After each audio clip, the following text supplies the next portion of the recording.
you can confirm if my screen is also visible for you all.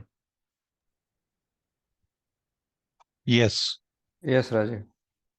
Okay, great. Thanks for the confirmation. Okay, so first of all, welcome everyone. My name is Rajiv Kumar. And first of all, definitely I'm going to tell you about the CISSP courseware, and I'm going to let you, introduce some of the topic which we are actually going to discuss in the CISSP training there. Right. So let me start with my quick introduction, guys. My full name is Rajiv Kumar, and I'm one of the information security manager in one of the leading organization in the world. Training something which I conduct and passionate from the beginning of my career itself there. So you can say in my total experience of 16 years, that training experience is always there, right? So I had already conducted an amount of training for the different technology, specifically on the information security, cloud security. That is the two domain which I'm actually handling, even in my work profile as well, and even in the training as well. Right? So as I told that I have now more than 16 of year of experience in the information technology and the cloud one. In terms of certification, uh, under my hood so far, I have now more than 65 different information security and cloud related certification there. And it's basically for the different projects and for the different work which I had completed, but mostly all of them is into the information security, which include the different testing certification, management certification. So when I say testing certification, I'm talking about the implementation side, like within information security. Uh, some of you might be aware about that. We have a very huge domain. This information security itself is a very huge domain. There are lots of things you can actually implement and manage for the entire infrastructure application, or it might be for a particular cloud specific as well. So within information security, I used to handle VAPT, vulnerability assessment and penetration testing. I used to handle identity and access management solution. I also used to handle the application security and very many other stuffs, which is actually going to I will definitely want to share my experience once we are actually going there in the session as well. Right. So this is something which is quick on me. Let me know if you all have any question on that side. I mean, for if you wanted to know something about me.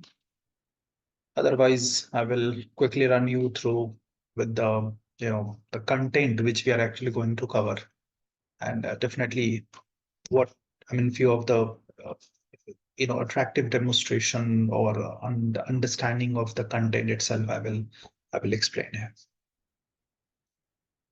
So, is there any question you all have, guys? Yeah. Hi, Rajiv. This Hi. is Javed Momin. I'm into the network and security, okay, around 13 years of experience. So I just want to know, like, is this your first training, or you have been given this? You have been giving this training since before as well. Okay, so see, when it comes to this training, CISSP particularly. yeah, I'm talking about CISSP only. So first of all, let me tell you guys, I'm also authorized trainer for ISC2, right? So I mean, ISC2 is one of the not-for-profit organization which is actually deal with the information security courses there. For CISSP, CCSP, CC, and ISSMP, I'm actually the authorized trainer. Right? So definitely it is not my first training. I have already delivered more than 500 trainings for the different corporates around the globe. Majority of my training is in Middle East and Europe region, as I'm also from India. So definitely I had delivered lots of training even in India as well. But my majority of training is in Middle East and the Europe region there. Hope you got your answer. Yeah. Thank you. Just to add on on top of this, guys, so yes, I'm also a trainer apart from the lead consultant and the manager for my organization. And I'm also authorized trainer not only for ISC2, I'm also authorized trainer for EC Council, which is used to deal with the the testing certification mainly. Apart from that, I'm also the authorized trainer for Cloud Security Alliance. You can see my profile even on the Cloud Security Alliance website as well. And apart from that, the Comshi and other vendors as well, right? Yep. So this is, I mean, apart from that, my number of certifications. So this is something more which I wanted to tell you all. So any more question, guys, or should I start?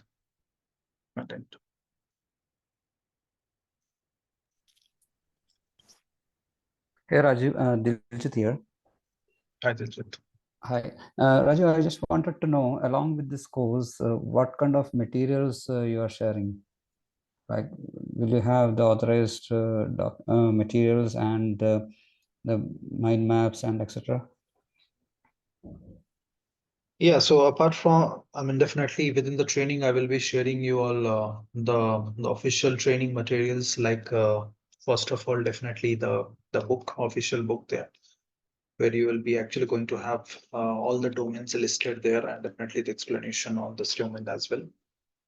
Apart from that, I will be sharing you all the practice questions, which can actually help you to check your knowledge and understanding, and might be based on that where you have to work, right? And apart from that, few more scenario-based questions, which can actually help you understand the kind of questions you may be facing in the examination that can help you, understand the way you have to, approach the questions. Because remember, guys, this certification examination is little different as compared to the other information security certification you may had attempted before, like CEH, Certified Ethical Hacker. So Certified Ethical Hacker normally onto the testing side. See, when I'm using this term testing, it means normally onto the implementation side. And management is not only on the implementation, definitely you must have the implementation knowledge as well. But apart from that, you should know how to manage the things. So if I need to select a control, most of the time we are very straightforward that if there is any risk, we have to implement a control to manage the risk. But before that, you have to do proper analysis. You have to understand why the risk is there. What was the overall impact on the organization? Is it impacting the goal of the organization, or it might be the operational risk is there? And then you will be shortlisting few of the controls and whatever the most cost-effective control for the organization that you will prefer to utilize it after the approval of the management.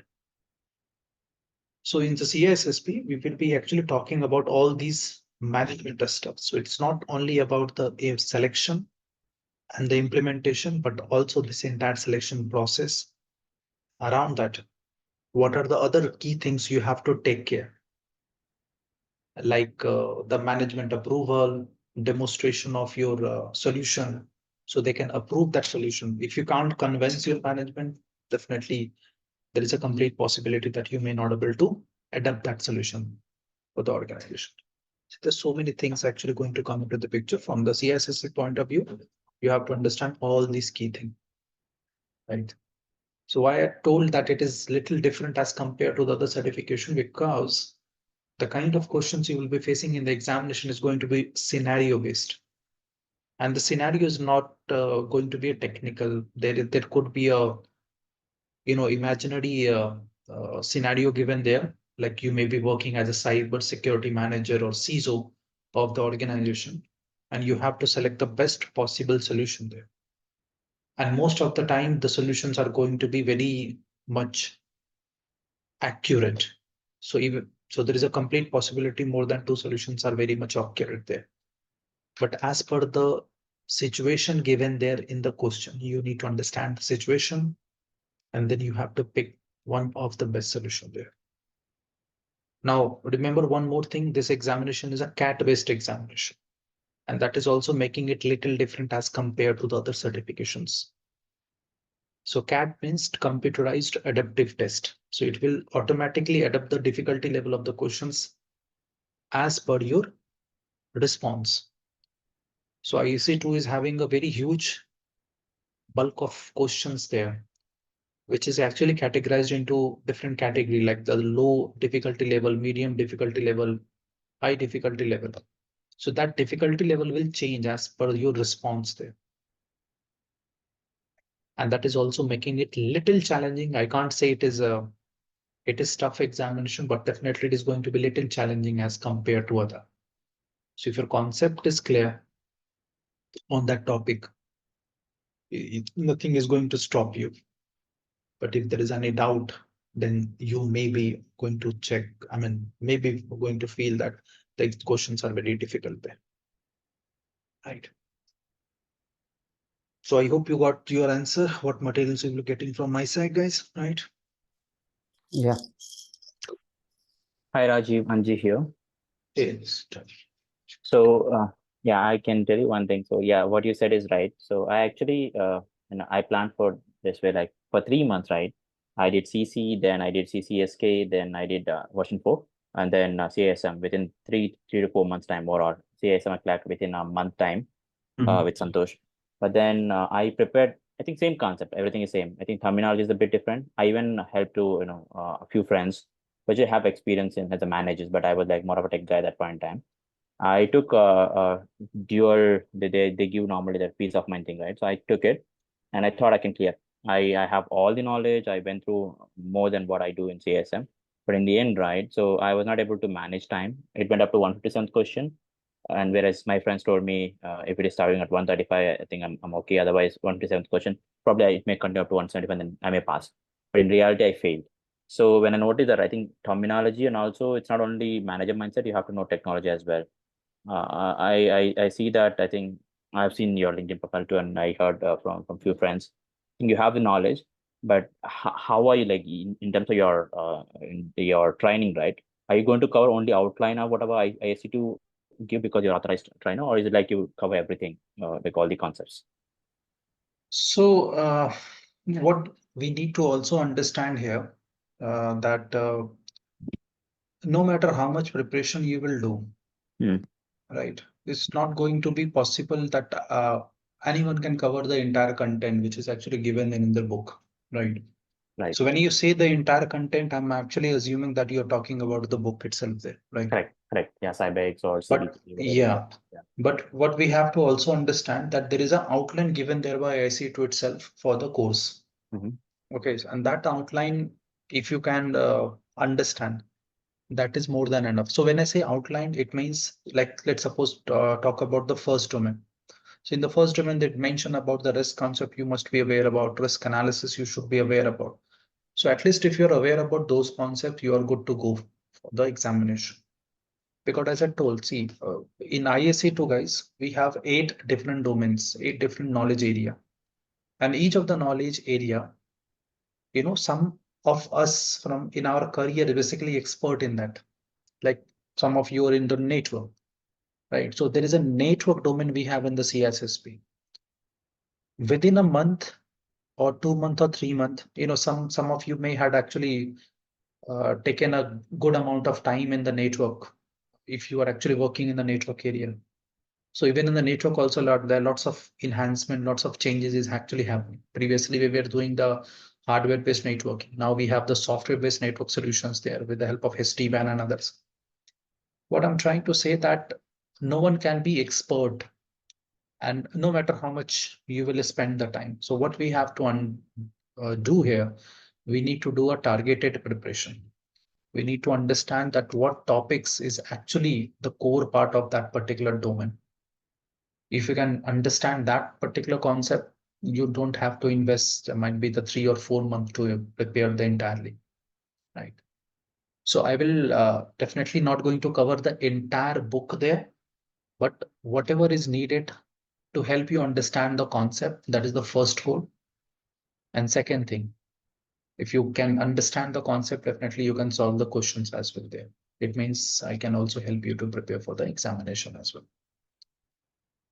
Hope you got the answer. Yes, Rajiv. Thank you. Okay, great. So with this, guys, let's start the content here. My agenda for today, right? And after that, might be if you have any questions onto the content, definitely you can let me know there. So now here I will let you know about what exactly the content we will be covering, and definitely it can help you understand the way actually used to provide the training. So it can be helpful to understand whether you're actually going to to the right hand or not, right? I mean, definitely one of your agenda is actually going to be like that, right? So as I told that I'm one of the official trainer for IC2 as well. So definitely I used to conduct official trainings as well there for IAC2, right? And one of the goal for the official training is to let you prepare for the examination properly so you can crack the examination easily, right? About me, I had already told. My name is Rajiv Kumar, and I'm having more than 16 of experience in information and the cloud technology there. Okay, majority of the vendor which we are actually now dealing with, like the ISACA, ISA2, EC Council, Cloud Security Alliance, AWS, Azure, right, CompTIA, so SANS. Mostly I have certifications from them, which is definitely required for my domain to work there. I'm security consultant, so I had performed very many different projects onto the VAPT task. I've also completed lots of the different audit activity there for ISO and very many others, right? So you can say that I have the good number of industry experience as well, and that industry experience I used to share with my participants when I'm actually dealing with such courses there, to let you understand the kind of scenario which can be there in your examination, and you must, how exactly you can interpret, because this course itself is basically a kind of replica of the real world situation, right? Definitely no any courseware can help you provide you the entire replica of to the real world, but at least it is very near to that. One another thing I can definitely tell you that as compared to past 10 year, nowadays examination is little easier. I mean, why I'm actually saying it's not only because of there are some content modification and lots of help also available around the internet, which you can prepare. But also, apart from that, the number of participants which is actually getting passed, because initially it means, 5 years back, the overall the ratio is very bad. Okay, but now the ratio is very good. In fact, you can say excellent when it comes to the examination there.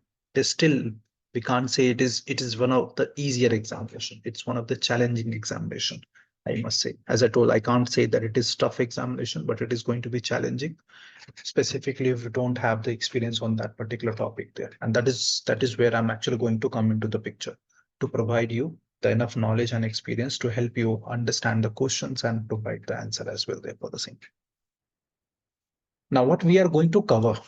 See, one of another key thing we have to know about the ISC2, right? So ISC2 is one of the not-for-profit, one of the organization, okay, which is dealing with the certifications and the best practices. So some of the best practices they also release there. So it's a not-for-profit organization which is specialized in cybersecurity certification, right? It is best known for offering globally recognized certification that validate an individual knowledge, skill, and experience in the field of cybersecurity. Certifications are highly respected, specifically CISSP. Remember, every vendor is having different certification. Like EC Council is also having lots of certification. CompTIA is also having lots of certification. ISACA is also having lots of certification, right? But every vendor is having one certification, which is one of the most popular one. For IEC2, it is CISSP. Other certifications also it is doing, like other certification from IEC2 is CCSP, which is cloud security. Then CC is there, certificate of, it's basically certificate in cyber security, which is one of the basic. So if you wanted to take a test of this certification, I mean, how exactly the questions may look like. Definitely the questions are going to be a little easier as compared to CISSP in the CC, but at least you will get a glimpse that how the kind of approach the IEC2 actually used to take. Plus, if you pass CISSP, after that, you may go for the expertise level as well. For that, you will be having ISSMB, which is management professional, ISSEP, which is engineering professional, and then AP, which is architect professional. So in which area you wanted to make yourself expert, even that one too you can put, but definitely that other consortiums you can do only after the CISSP. Right. Recently, they had IEC2 also launched one of the certification on the governance part, that is called CGRC. So that is the another one you can actually attempt if you like. But as I told, that CISSP is one of their gold certification, and not only this certification will provide you and prove your expertise in the industry, but it is also having lots of financial benefits as well, right? So when I say financial benefit, I mean, you can definitely get promoted in your position as well. There are good number of openings available around the globe. Specifically, I had seen personally that users after passing the examination used to migrate to United States, Australia, UK, and very many other locations where these professionals are very, very much required. Right. But just a cut in short, that is one of the worthy certification which you definitely go for when it comes to the cybersecurity. Right. IEC2 member is available in more than 180 countries and provide education, professional development, and network opportunities as well. So definitely after getting the certification, you will be having opportunity to connect with these professionals and get more knowledge from one of the knowledge area which they used to provide to the participants of the IEC2 as well. Remember, IEC2 promote ethical standard, right? So IEC2 promote a strong code of ethics that its members are, required to adhere to, right? Focusing on protecting the common good and ensuring professional conduct in the cybersecurity. So all of that, all in all, what I'm trying to say that this certification is actually one of the must to have certification, specifically if you wanted to migrate into the cybersecurity side, right? Great. So this is one of the part which I wanted to explain. Now let's understand the overall content which we are actually looking for. But before I'm talking about the content, it's IEC Code of Ethics. Now, as I told, that IEC2 very strict on their ethical standards, right? So in such case, we need to understand few of the key things, although definitely you will be going to discuss, I mean, we are going to discuss about this particular part even in our course pair. But here, few of the content which I wanted to share, like as I told that it is very strict on their, code of ethics. So one of the component of their code of ethics is their preamble, which is an introductory statement in a document, which is talking about what exactly we are expecting from the cybersecurity professionals who is basically representing ISC2.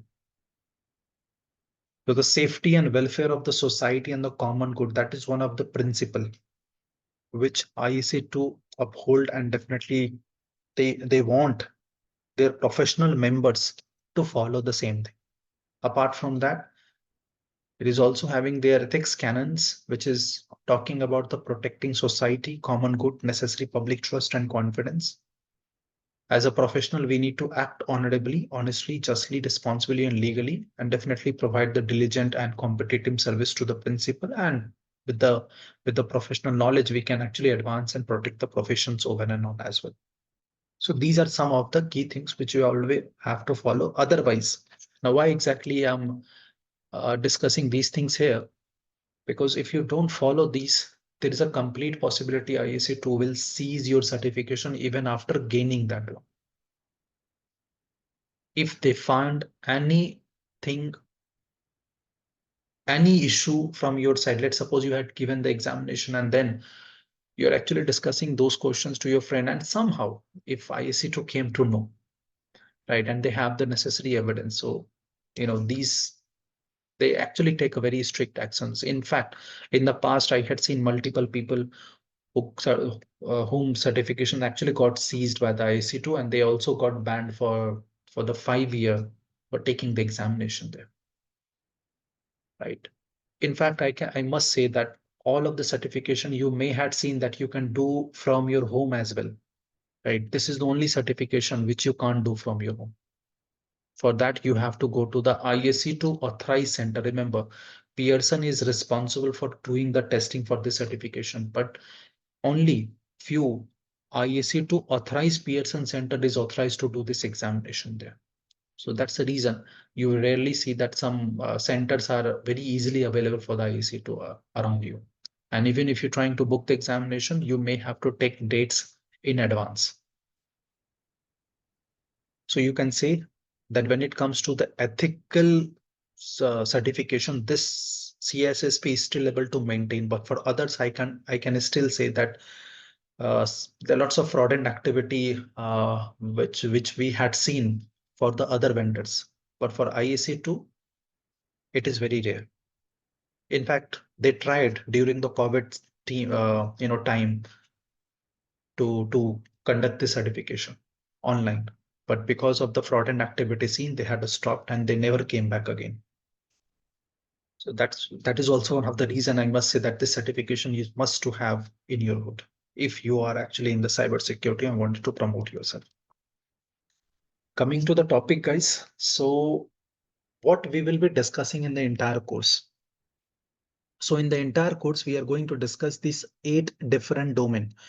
As I told before, that these are basically the 8 different knowledge area.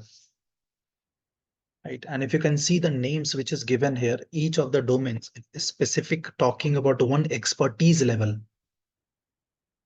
Very rarely you will see the people is actually having expertise in all these particular domains there. Right. And definitely even the IAC2 also don't want you to be expert in that, in all that particular area there. Right. But at least what they want you, that as a security professional, because after completing the certification, one of the position you are targeting is the InfoSec manager or CISO, information security consultant. And as a consultant on all these positions, you have to ensure that you have the necessary knowledge to provide all these issues. Right. And definitely for that, all the content which is actually part of the same thing.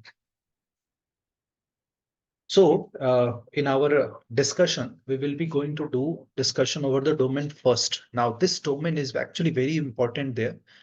Not only important because it is basically part of the CISSP, but it is actually important because this domain will provide you enough grounding for other domains as well. Now, what do you mean by grounding? Grounding means, see, in the domain first, we are discussing about the security and risk management, where we are going to talk about the basics components of the security. And around that, I mean, we are trying to protect our assets, right? And asset is, we can simply define anything which is valuable for the organization. Now, why it is valuable for the organization? Because we are working towards the goal, right? And to achieve the goal, you definitely require certain assets, which you are going to procure and configure it as per the organization requirement. What about if this asset got compromised because of certain vulnerabilities? So in such case, we need to identify those vulnerability. We need to identify threats around those vulnerabilities, right? And definitely now what sort of control will be the most efficient solution here? It means doing the qualitative or quantitative risk analysis. Based on the analysis, getting to know the impact, and based on the impact, which control will be the most cost effective solution for the organization. So this domain first is going to talk about all the things, same thing, but it is not only about the implementation of control or understanding the risk, but also how do we manage the entire life cycle of the asset. So proper governance is also required here. Right. On top of that, we need to also understand that what about if certain risk may slip through and all the controls which you had configured is not working well. So do you have any plan B as well? It means, do we have any business continuity planning as well, which is actually used to manage any certain disaster which may come up onto the organization, right? And apart from that, when I talk about the risk is not only about where the attackers are actually doing attack on you. Risk may happen because of the you may not able to follow the regulations, you may not able to follow the laws, and there could be multiple reasons for the same, right? Like you're not aware with the laws or regulations are not implemented properly in the form of control. So all these things you also need to understand. So in the same domain, we are also going to talk about certain regulations which is going to impact the way you're doing business. So overall, this domain first will let you know that what are some of the factors through which organization may face certain risk. How do we analyze the risk? Based on the risk analysis, what sort of controls can be preferred? Okay. And to manage the continuity of the business, what are some of the plans which we create? How the testing will be done? All these things we are going to discuss. Why I told that this domain is also going to provide you enough content for the other domains, because after this domain, you know what is risk analysis, because other domains is going to talk about certain controls, but you don't need to only select a control. You need to select the best control for the organization as per the budget. Remember, we always have certain constraints. Sometimes we have resource constraints. Sometimes we have fund constraints. We don't have enough money. We don't have enough support from the management. All these things may come into the picture. So in such case, as a InfoSec professional, what should be your approach? That domain will let you know. And definitely based on that, we know that what are the solution can be implemented and managed within an organization. So this is the domain first we are going to talk about. After that, we will talk about the asset security, which is one of the fairly easiest domain as compared to the other domains there. Because in this domain, we are going to talk, so first of all, going to talk about what is asset for the organization. Like within an organization, let's suppose you are doing business with European customers. So one of the asset for you in such case is the PII, personally identifiable information, as per GDPR regulations. So PII is one of the asset for you. You have to preserve it. You have to secure it. If you fail to secure it, there could be a fine for the non-compliance, right? And that fine is 4% either, of the annual global turnover, or might be 20 million euro, whatever is greater, right? So again, asset security is actually talking about, first of all, how do we identify our asset? Second thing, how do we classify those assets? And then based on the classification, what sort of control we should be implementing, right? Like DLP solution, DRM solution, IRM solution. There are lots of different control nowadays we are actually utilizing. So how do we sequentially we can implement to ensure that we can safeguard our asset? So this is the part of the domain 2. Domain 3, which is one of the fairly largest domain we have in the CISSP courseware. So this domain 3 is talking about the security architect and engineering, and definitely it's one of the technical topic as well, moreover you can say. Because domain 3, we will be talking about the cryptography. Okay. Now this cryptography, I mean, definitely here we are going to talk about what is encryption, decryption, how the encryption can be cracked by the attacker, right? And what sort of a standard and algorithms available for in our industry which can be utilized, right? So all these things is actually going to be there. But it is not only about the cryptography within the domain. Apart from the cryptography, we will be also talking about the security model. And apart from that, few cloud computing concepts and also the concepts related to physical security. Right. So these are the different concepts we have discussed. We are going to discuss in the domain number 3 there. So after this domain 3, you will be mostly aware about one of the most prominent solution in the industry, no matter whether you are operating in on-prem infrastructure or might be onto the cloud. So cryptography is one of the major solution we have there, which can be implemented. Then we have domain 4, which is talking about the network. As I told that each domain is basically vast in the content, right? So in the domain 4, we will be talking about the network security. So as part of the network security, we will be talking about the different solution like LAN, WAN. We will be talking about the protocols which is present in the network like TCP/IP, and what are the vulnerabilities available around those TCP/IP. Like within TCP/IP network, one of the protocol we are using is DNS, domain name service, which is used to resolve name to IP and IP to name. Around DNS, there are lots of attacks available. Like we have DNS spoofing attack, where false spam, the false reply for the name request can be given. Point is how these attacks can possible. I mean, what are the different ways through which the DNS spoofing attacks can possible? And for those to protect, what are the controls available? So this is one example I had given, but like that, we have very many different protocols. Like when you're operating with email. So with email, we are having lots of issue, like phishing mail can come, the spam mail can come. So how can we stop that particular mails as well from the mail gateway level and definitely after the user awareness training as well? Like SPF, DKIM, DMARC solutions, all these things are some solutions available. So in domain 4, we will be talking about the network protocols and the solution around the protocol, which, if any concern detected there.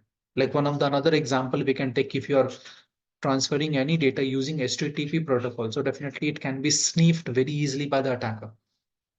So in such case, you will be incorporating cryptography and making sure that all the data you're transferring using HTTPS, which is using TLS protocol for the encryption.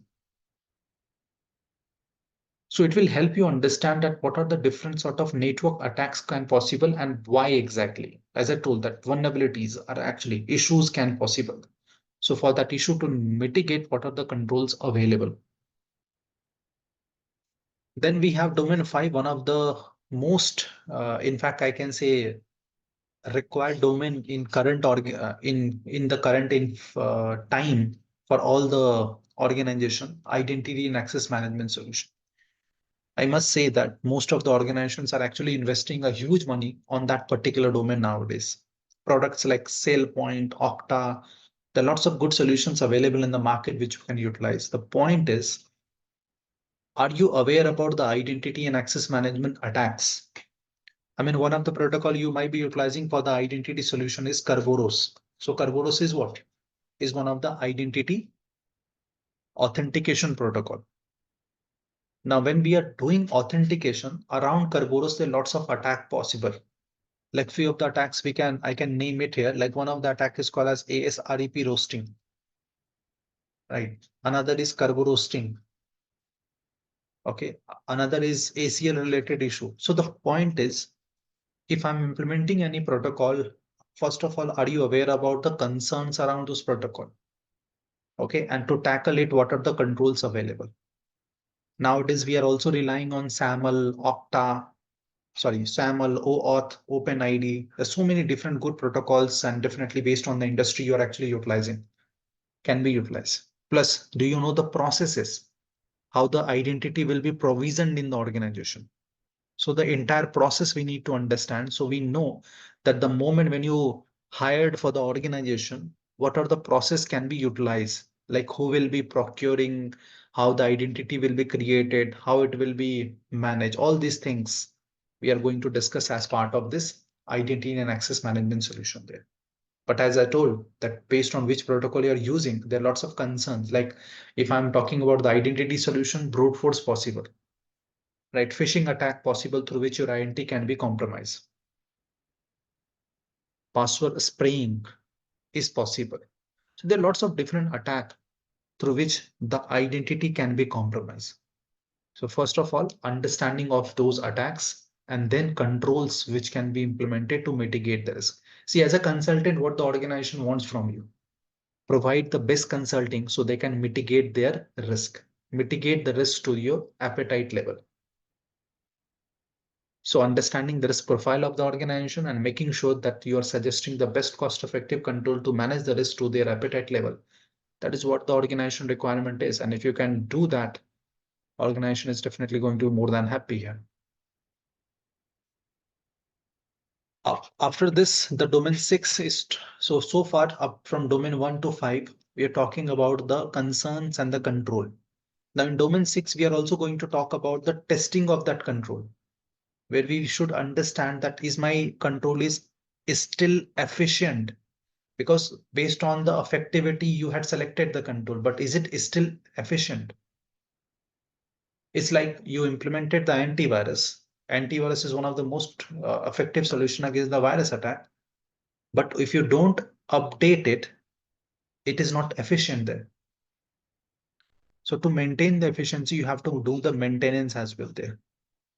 Assessment and testing is talking about those processes which can help you do this testing to understand the security posture of your environment by doing a proper testing like VAPT, black box testing, gray box testing, white box testing.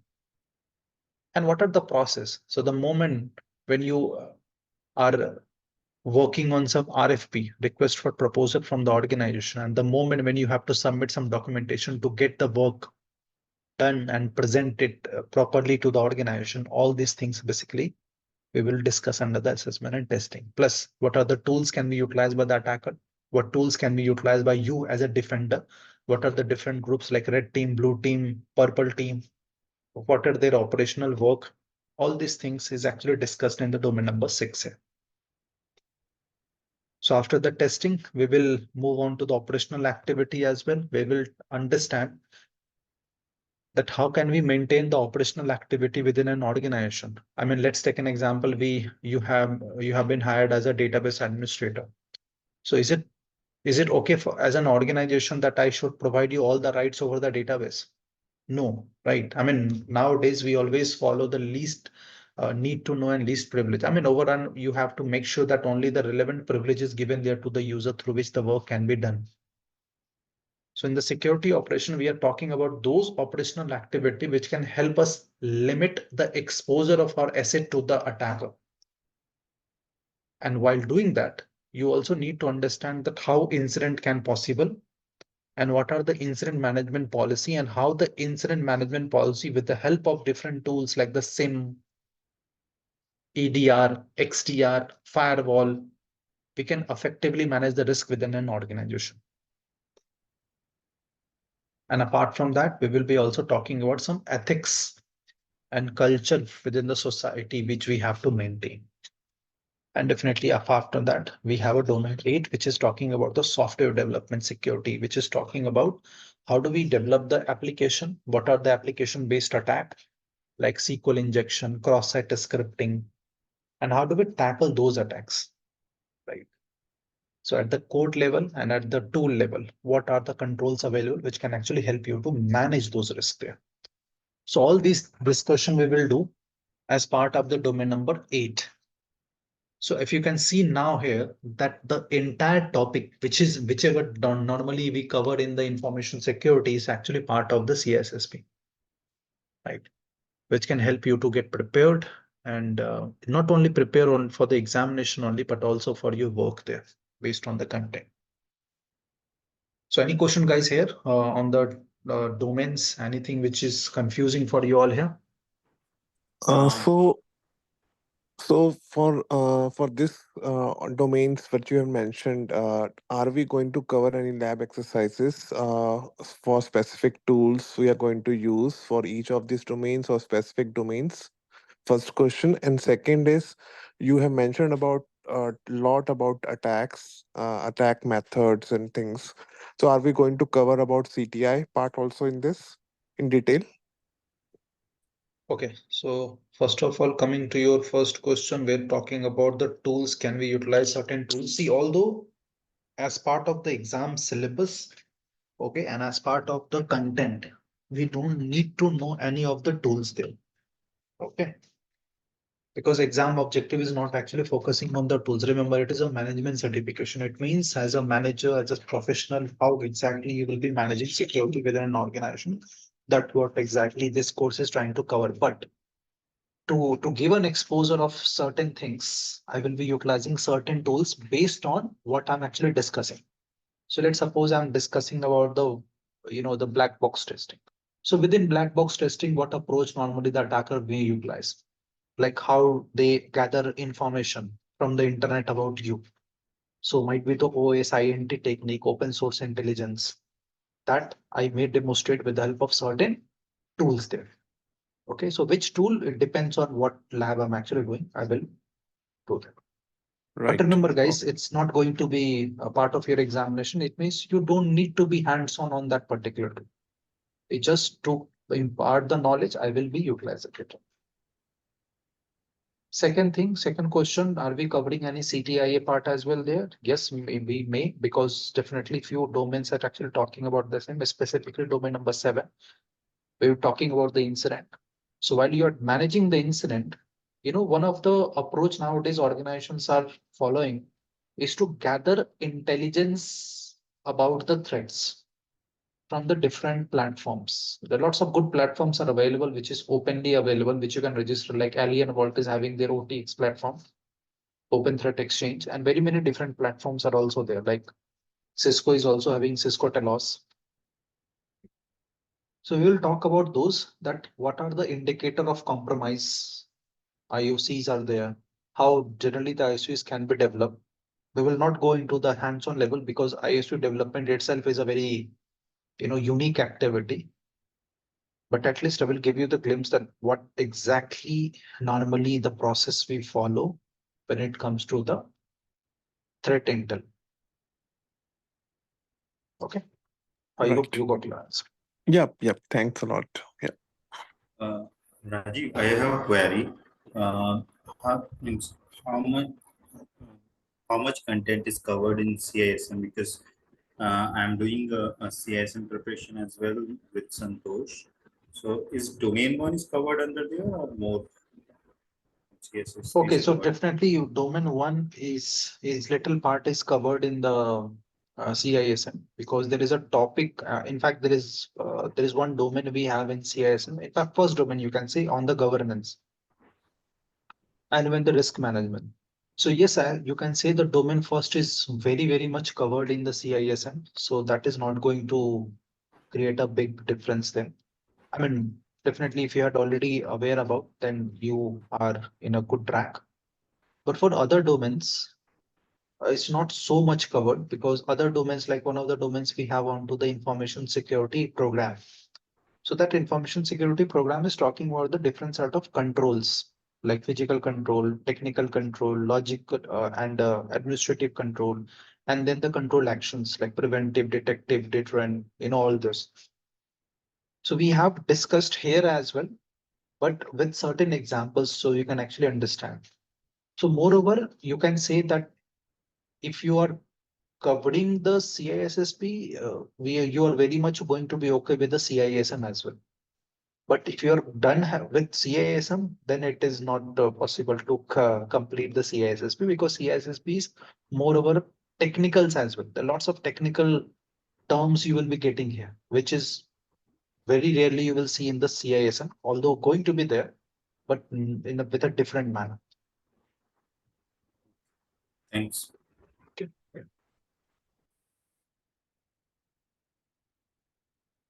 Any more questions? Rajiv, I actually posted a question in the chat also. So what are the materials I'm not sure because initially I was not there. So what are the materials that you share as part of that? I've already told that I'm going to share you the official book Mhm. from IC2. I will also share the official practice test from IC2, which is going to have the kind of realistic questions like the way you will be facing in the examination. So it will help you to prepare well. Remember, guys, one important thing. I know that if some of you had done the CISM examination, then you may be expecting that is kind of dumps which may I got from might be in the CISM. Is it also available for CSP? No, there is nothing like that on the entire internet available. If someone is telling you that they can provide you the dumps, no dumps available for CISSP, although few questions that they may share you where 1 or 2 or 3 questions you may get in the examination, but to 2 to 3 questions will not help you pass the examination, right?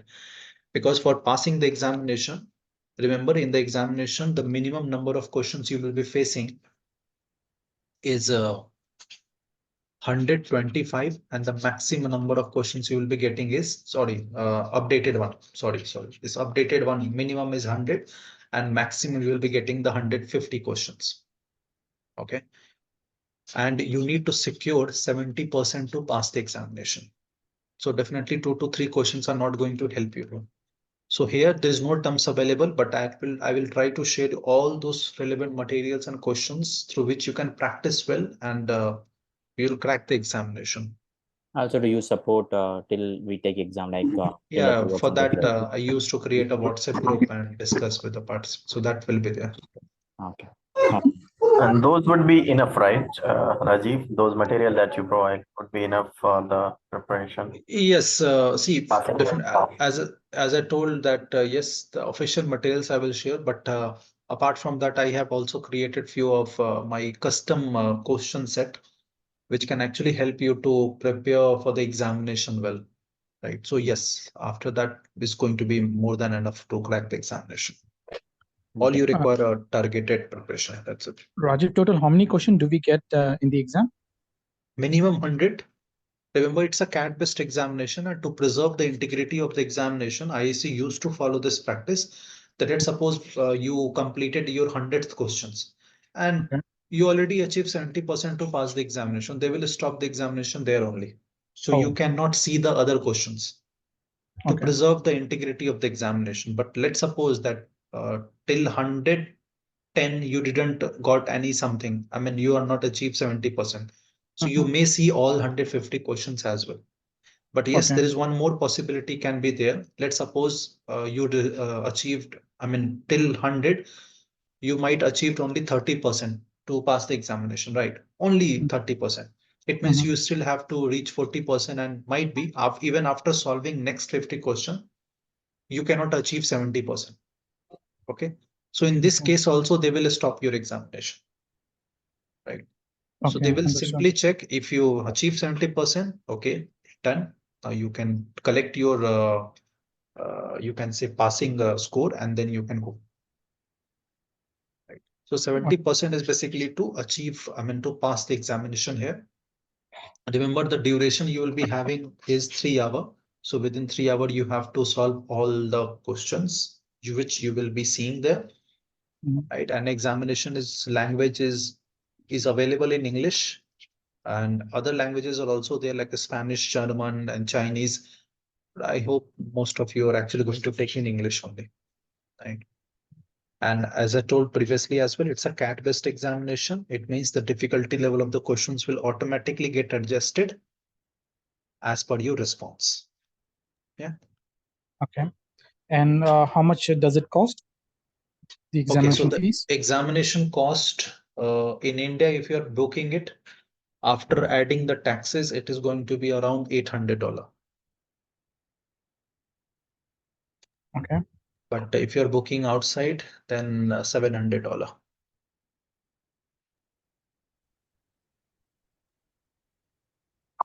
I mean, so when you say outside, like what do you mean? When I say outside, it means outside India. Okay. Okay. Got it. So the GST. Because in India, yeah, all the taxes, if you add there, then it is actually going to high. Yeah. Yeah. So one question from my side, this is Ayush here. So just want to understand what would be the timeline for this particular course and how much time are you expecting? Like, again, for CISM, I have cleared the CISM, so it is said that okay, 30 days is more than enough to complete the CISM course and the take the exam as well. What is the timeline for CISSP, and what are your thoughts about it? See, even for CISSP also, I can say that, after completing the training, 30-day for the preparation you can dedicate, and then you can do the examination. But I can understand that most of you are also the working professional. In such case, the kind of dedication required for this examination, if you're not able to provide, then you may go up to 2 months as well. So 1 to 2 months depends on your engagement on the work can be there. Got it. Do And you how provide long any would be Sorry. Yeah, please just continue. saying that I'm just saying that how long would be the would be the session for? Like, would it be 1 month, 1.5 month, 2 months? Okay, so Like, it's how going much to time? be the 40 hour of session, right? So definitely it is going to complete in a month because we are going to do only the weekend sessions, right? Right, that's correct. Yeah. So, is it feasible to complete 8 chapters in 40 hours? Yes, it is. In fact, I have completed even in 32 hours as well. It Okay. depends on, right? See, as I told that if you are going to look at the entire content of the book, so definitely even 1 year is not going to be sufficient, right? Okay. So what we have to do is to do the targeted preparation there, which is actually required even as per the outline given in the ISC2. Right? Because in the book, there are lots of materials covered. Remember, book is a reference material, right? It means it is just a reference to understand the topic. Okay. It doesn't mean that everything you have to learn to pass the examination. So, which means we don't need to read a full book, right? Yeah, definitely. You don't required. need to read the full book. Or, necessary topics are actually more than enough. Okay. And do you provide any exam strategy to clear the exam? Yeah, during the discussion, definitely I will. For each of the topic, or each of the domain, in fact, you can say, will provide.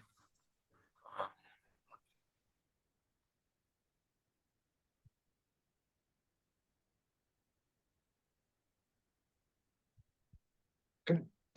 Anything more, guys? Rajiv, how many percent does one question carries? For example, Same. if Every question is actually having the same weightage. So there is no any. Few okay. examination is having the different weightage, but this examination is having all the questions having the same weightage. Okay. So you have to treat it equally to all of the questions. Rajiv, is there any negative marks? No, there's no any negative marks. Okay. Rajiv, you mentioned that the exam would be the CAT-based exam. So yeah, if let's say somebody is doing poorly in let's say first 5 questions, okay, so will the exam get tougher from there, or how does that work? No, it's actually their adjustment of the question will be little different. Like let's suppose you got the first easy question right from their pool. After solving correctly, they will move it to the difficulty level. It will be getting upgraded. But let's suppose you got the difficult level and you given the wrong answer. So they will be moving even to the medium level and the easy level as well. So that will get adjusted automatically. Okay.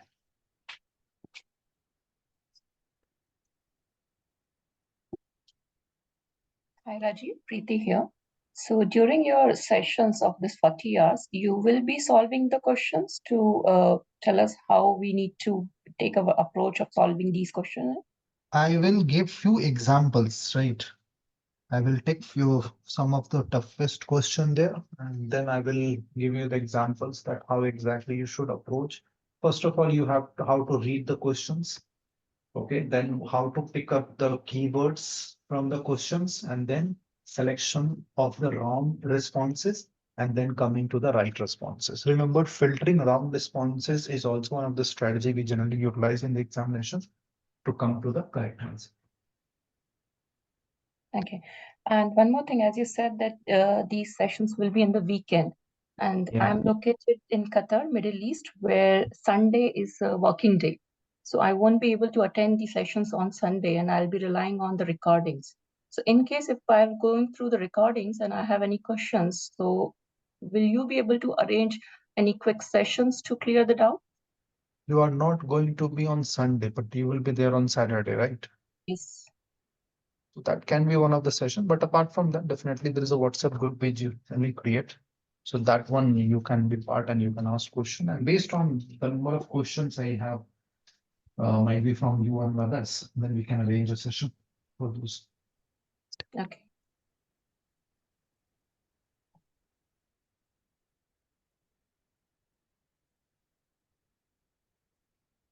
Any more question, guys? Yeah, Rajiv, the last question. Actually, the training that you have delivered, right? So how much is the success rate for the exam, the guys which have given, the candidates? This is one of the toughest questions you asked for me. Although definitely no any trainer will tell you that it is actually very hard. They can't say you 30%, 20% right. But so far, believe me, guys, the success rate is very good, right? Even my participants are actually getting passed. They're also putting the feedbacks onto the LinkedIn. I don't encourage to do that same thing, but sometimes they do. Used to create a community there. So once you are there with me on the WhatsApp, so there you can actually see the messages. So from there you will get. So I mean, the success rate is good. I mean, for me, I think more than 90%, but the best you will get when you go into part of the group. From there, you can get an evidence, right?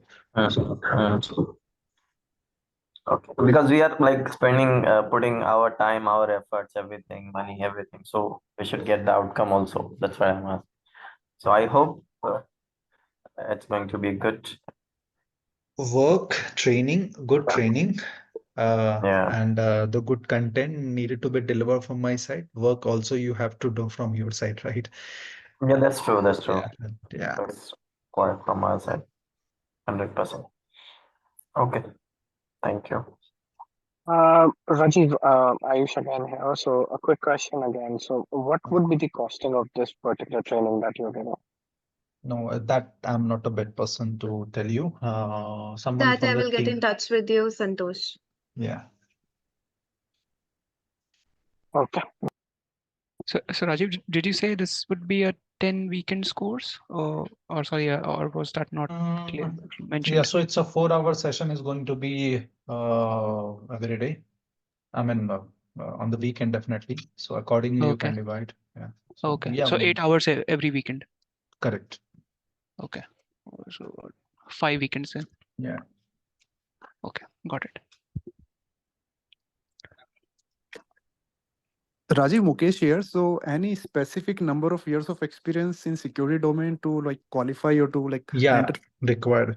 So after passing the examination, you have to prove that you have 5 years of experience in any 2 of the domain. So if you see that here we have 8 domains, pick 2 of the domain where you feel that you have the necessary 5 years of experience that you have to prove to IC2. Then only you will get the certification.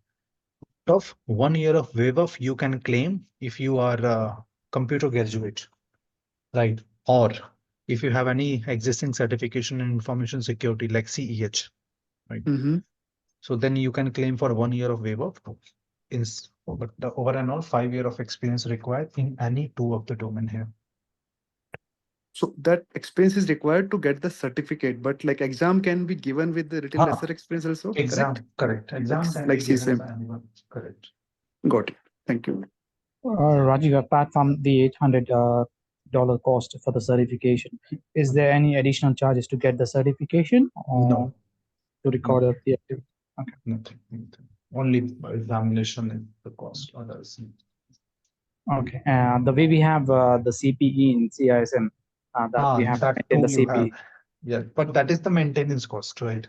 So if you wanted to maintain the certification for the next 3 years, because for first 3 years, definitely it is going to be there. But if you wanted to maintain for the next 3 years as well, so in such case, per year, you have to pay $135.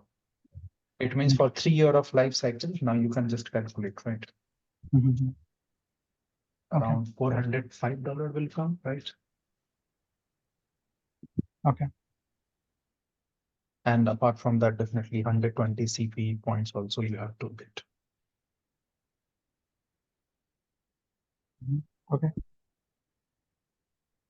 Rajiv, when you say we have to prove that we have experience on any of the domains, is it through application that we have to fill and we have to attest or something like that?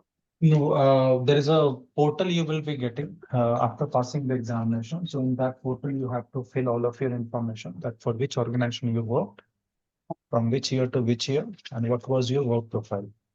So after submitting that, someone will verify, and after that, you will get that. And does it have to be 2 domains? It could be any 2 of the domain, yeah. Or if you have all the domain experience, that is also good. No, At least if let's 2 say domains. somebody has, okay, at least 2, at least 2. At least 2, correct, yeah. So if even working for, let's say, 5 years in security domain, if somebody has only the experience in domain 3, let's say, for an example. Even if you have domain 3 experience, that is more than enough, because domain 3 is also mixed with some another domain. Like cryptography is not only for domain 3, domain 4 also having certain cryptography, right? Okay. Like SSL, TLS, that is also part of the same thing. So it's manageable, so don't worry about that. If you can prove that you have 5 years of experience, it can be manageable by the other domains. And how about if let's say in my scenario, I do not have the 5 years experience, so I can take the exam and then maybe once. Yeah, you can take the exam anytime, and IEC2 will provide you 6 years to gain the necessary experience and come back and prove that experience, and after that you will get that certificate. Okay. And until that we have the certificate, we obviously cannot mention that we are CISSPs, right? No, definitely it's not valid for any of the vendor. Okay. So I mean, it cannot be mentioned that the exam is cleared. Yeah, you can say that you had taken the training, but you can't say that you are officially certified. Okay. Okay, great. So I think it's done. Most of your questions are. Yeah, you will get it from Kushi, guys, all my contact and others if you require. But it's a good conversation with you all, guys. See you all in the training. All the best. We will meet and discuss. Thank you, Rajiv, for delivering such an insightful session. And it was all thorough, and it was, I guess, everyone gained a clear understanding about CISSP with all the questions answered. So if participants still have any doubts and clarifications required, I have already dropped my number in the chat box, so they can directly reach out to me. Thank you once again, Rajiv. Thank you. Thank you, everyone. See you. Thank you. Bye-bye. Thank you, Kushi. Thank you, Rajiv. Thank you so much. Thank you.